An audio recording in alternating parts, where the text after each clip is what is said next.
এই প্রচণ্ড গরমে মন প্রাণ জুড়ানো একটা পাকা আমের সাথে গোবিন্দভোগ চাল মিশিয়ে ঠান্ডা ঠান্ডা এই ডিজার্টটি বানিয়ে খেলে মনের সাথে সাথে মাথাও ঠান্ডা থাকবে।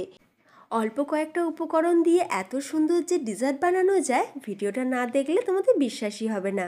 নমস্কার, বেঙ্গলি পাকশালায় তোমাদের সকলকে স্বাগত। চলো তাহলে দেখে নাও রেসিপি। এখানে আমি একটা পাকা আম নিয়েছি। খুব বেশি আমেরও কিন্তু দরকার পড়বে না, একটা পাকা আম দিলেই কিন্তু হবে। এখন আমের খোসাটাকে ভালো করে ছাড়িয়ে নিয়ে আমরা কি করব, আমটাকে সুন্দর করে গ্রেট করে নেব। এইরকম বাড়িতে যে ছোট গ্রেটারটা থাকে, তো সেই গ্রেটার দিয়ে আমরা আমের পাল্পটাকে সুন্দর করে বের করে নেব। গ্রেটার দিয়ে গ্রেট করে নেওয়া একটাই কারণ, যাতে আমের মধ্যে যে আঁশটা সেটা যেন আমাদের পাল্পে না থাকে। তো আঁশটাকে আমরা আলাদা করব, সেই জন্য গ্রেটার দিয়ে আমটাকে খুব ভালো করে গ্রেট করে নিলাম। তোমরা চাইলে কিন্তু মিক্সিতে দিয়েও পেস্ট করে নিয়ে তারপর সেটাকে ছাঁকনিতে ছেঁকে নিতে পারো। তো দেখো ফ্রেন্ডস, শুধু আঁটি বেরিয়ে গেছে, আর এই যে আমের যে আঁশগুলো এটা কিন্তু গ্রেটারের ওপরে রয়ে গেছে। আমটা দেখো খুব সুন্দর করে আমরা গ্রেট করে নিয়েছি, সুন্দর একটা আমের পাল্প বেরিয়েছে। এখন আমরা আমটাকে সাইড করে রেখে দেবো। অন্যদিকে আরও একটা কাজ রেডি করে নেব। এখানে একটা বোলের মধ্যে নিয়ে নিচ্ছি বড় চামচের 2 চামচ পরিমাণে গোবিন্দভোগ চাল। এই রেসিপিটার জন্য গোবিন্দভোগ চাল কিন্তু দিতে হবে, অন্য কোনো চাল নিলে হবে না, কারণ গোবিন্দভোগ চালের যে ফ্লেভার বা টেস্ট সেটা কিন্তু অন্য চাল দিয়ে আসবে না।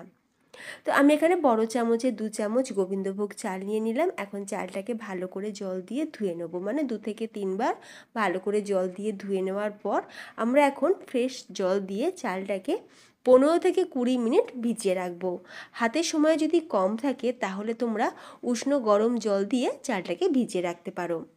আমি আধ ঘন্টার জন্য চালটাকে এইভাবে ভিজিয়ে রেখে দিলাম। ফিরে আসছি আধ ঘন্টা পর। আধ ঘন্টা পর চালটা দেখবে খুব সুন্দরভাবে ভিজে গিয়ে নরমও হয়ে যাবে। চালের এক্সট্রা যে জলটা সেটাকে ফেলে দিয়ে অল্প সামান্য জল সমেত চালটাকে আমরা মিক্সি জারের মধ্যে দিয়ে এখন কি করব, সুন্দর করে চালটার পেস্ট করে নেব। আর তবে কিন্তু পেস্টটা একদম পুরো স্মুথ বা ফাইন পেস্ট করব না, একটু দানা দানা থাকবে, এই রকম পেস্ট করে নিতে হবে। আর এই যে দেখো ফ্রেন্ডস, চালটা কিন্তু আমরা পুরো পেস্ট করিনি, একটু দানা দানা রয়েছে, এতে করে খেতে বেশি ভালো লাগবে। তো চালটা সুন্দর করে পেস্ট হয়ে গেছে, সাইড করে রেখে দিলাম। অন্যদিকে গ্যাসের ওপর একটা কড়াই বসিয়ে তাতে অল্প সামান্য জল দিয়ে এখন দিয়ে দেবো 1 লিটার ফুল ফ্যাট ক্রিম দুধ। ফুল ফ্যাট ক্রিম দুধ ব্যবহার করছি, তোমরাও চেষ্টা করবে ফুল ক্রিম দুধ ব্যবহার করার, তাতে করে রেসিপিটার টেস্ট খুব ভালো আসবে। তবে গরুর দুধটা দিয়ে একদমই করবে না, তাহলে কিন্তু খুব একটা ভালো টেস্ট হবে না। প্যাকেটে যে কোনো দুধ তোমরা ব্যবহার করতে পারো, আর যদি ফুল ফ্যাট ক্রিম দুধ হয় তাহলে তো আর কোনো কথাই হবে না। এখন আমরা খুব ভালো করে দুধটাকে একটু ফুটিয়ে নেব। দুধটা যখন 1 ফুট ফুটে যাবে তখন এর মধ্যে দিয়ে দিচ্ছি এই রকম 10 টাকার যে গুঁড়ো দুধের প্যাকেটগুলো মার্কেটে পাওয়া যায়, সেই গুঁড়ো দুধের প্যাকেট 1 প্যাকেট গুঁড়ো দুধ দিয়ে দিলাম।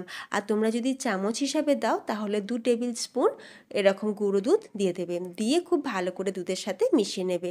এতে করে দুধটা দেখবে খুব তাড়াতাড়ি ঘনও হয়ে যাবে, আর রেসিপিটার টেস্ট কিন্তু ভীষণ ভালো আসবে। খুব ভালোভাবে দুধটা ফুটে যাওয়ার পর আমি 2 থেকে 3 মিনিট খুব ভালো করে ফুটিয়ে নিয়েছি। এরপর আমরা চালের যে পেস্ট যেটা বানিয়ে রেখেছিলাম সেটাকে দিয়ে দেবো। আর তোমরা দেখতেই পাচ্ছ এক হাতে আমি পেস্ট দিচ্ছি, চালের পেস্ট দিচ্ছি, আর অন্য হাত দিয়ে কিন্তু কন্টিনিউ নাড়তে হবে, না হলে চালটা দলা বেঁধে যাবে, নিচে বসে যাবে। তাই অনবরত কিন্তু এবার নাড়তে হবে। মিক্সিতে সামান্য পরিমাণে একটু চালের পেস্ট লেগেছিল বলে অল্প সামান্য জল দিয়ে তো আমি চালের পেস্টটাকেও দিয়ে দিলাম। দিয়ে এখন আমরা খুব ভালো করে মিক্স করতে থাকবো। আর এই সময় আমি দিয়ে দিচ্ছি হাফ বাটি পরিমাণে চিনি। চিনির পরিমাণটা তোমরা তোমাদের স্বাদ অনুযায়ী বাড়িয়ে কমিয়ে নিতে পারো। এখন কিন্তু অনেকেই মিষ্টি একটু কমই পছন্দ করে বা কম খায়, সেজন্য আমি এখানে হাফ বাটি পরিমাণ চিনি নিলাম। আর মিষ্টির পরিমাণটা কিন্তু অনেকটা নির্ভর করবে আমের ওপর, যে আমটা আমরা ব্যবহার করছি সেটা কতটা মিষ্টি। তো এখানে মোটামুটি আমি যে আমটা নিয়েছি আমটা মোটামুটি মিষ্টি আছে, কারণ এখনকার আমে দেখবে খুব বেশি যে মিষ্টি হবে তা কিন্তু নয়, কারণ সবে সবে তো আম মার্কেটে আসছে। তো আমি এখানে হাফ বাটি পরিমাণে চিনি নিয়েছি। চিনিটা দিয়ে খুব ভালো করে আরও একবার মিক্স করে নেব যতক্ষণ না দুধটা একটু গাঢ় হচ্ছে। আর তোমাদের আমি দেখিয়েও দিলাম দুধটা কিন্তু দেখো বেশ গাঢ় হয়ে গেছে, যেহেতু আমরা চালের পেস্ট দিয়েছি। আর এই সময় কিন্তু কন্টিনিউ নাড়তে হবে, না হলে চালটা কড়াইয়ের নিচে লেগে যাবে, দলা বেঁধে যাবে। আর একবার যদি চাল দলা বেঁধে যায় তাহলে কিন্তু খেতে ভালো লাগবে না, তাই তোমাদের কিন্তু একটু কন্টিনিউ নাড়তে হবে। এরপর যখন দেখবে চালটা বেশ ভালোভাবে এরকম ঘন ঘন হয়ে এসেছে, দুধের এই টেক্সচারটা বেশ ঘন ঘন হয়ে গেছে, তখন এর মধ্যে অ্যাড করে দিতে হবে আমের পাল্প। আমের পাল্প দেওয়ার সময় গ্যাসের ফ্লেম কিন্তু একদম লোতে রাখতে হবে, লো ফ্লেমে আরও 1.5 থেকে 2 মিনিট একটু ফুটিয়ে নিতে হবে। এতে করে আমের যে ফ্লেভারটা এই দুধের মধ্যে খুব ভালোভাবে যাবে। আর এতক্ষণে তোমরা নিশ্চয়ই বুঝতেই পেরে গেছো আমি কি বানাচ্ছি। একদমই তাই, আজ বানাচ্ছি ম্যাঙ্গো ফিরনি বা আমের ফিরনি। কলকাতা ফেমাস আমের ফিরনি এত সুস্বাদু বা এত অপূর্ব টেস্ট, যার কাছে বাকি সব ডিজার্টই ফেল। আমি কিন্তু এর মধ্যে কোনো রকম এলাচি গুঁড়ো ব্যবহার করব না, কারণ আমের একটা নিজস্ব ফ্লেভার আছে, আর আমের ফিরনিতে আমি সেই আমের ফ্লেভারটাই চাই। এলাচি গুঁড়ো আমি দিলাম না, তোমরা চাইলে কিন্তু দিতেও পারো।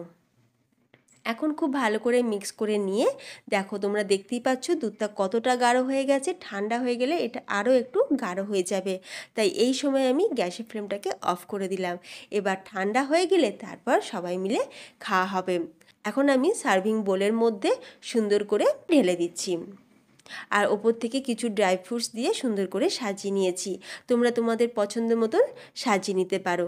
অল্প সামান্য ড্রাই ফ্রুটস দিয়েও কিন্তু সাজালে ভীষণ ভালো লাগে দেখতে। ঠান্ডা ঠান্ডা এরকম ম্যাঙ্গো ফিরনি খেতে কার না ভালো লাগে। এই প্রচণ্ড গরমে আমের ফিরনি একবার এইভাবে বানিয়ে দেখো, বারবার বানিয়ে খেতে ইচ্ছা করবে। যে সকল বন্ধুরা ফেসবুক পেজ থেকে এই রেসিপিটি দেখছো, তোমাদের কাছে রিকোয়েস্ট রইল পেজটি ফলো করার জন্য, আর ইউটিউব থেকে দেখলে চ্যানেলটি সাবস্ক্রাইব করে পাশে থাকা বেল আইকন অবশ্যই প্রেস করে রাখবে, তাহলে আমার আগামী ভিডিও নোটিফিকেশান সবার আগে তোমাদের কাছেই পৌঁছে যাবে। রেসিপিটা ভালো লাগলে বন্ধুদের মধ্যে শেয়ার করে দিও, এবং আত্মীয় স্বজনের মধ্যেও শেয়ার করে দিতে পারে, যাতে তারাও এইরকমভাবে আমের ফিরনি বাড়িতে বানিয়ে নিতে পারে। তাহলে ভিডিওটা এখানেই শেষ করে দেখা হবে নতুন কোনো রেসিপির সাথে। ধন্যবাদ।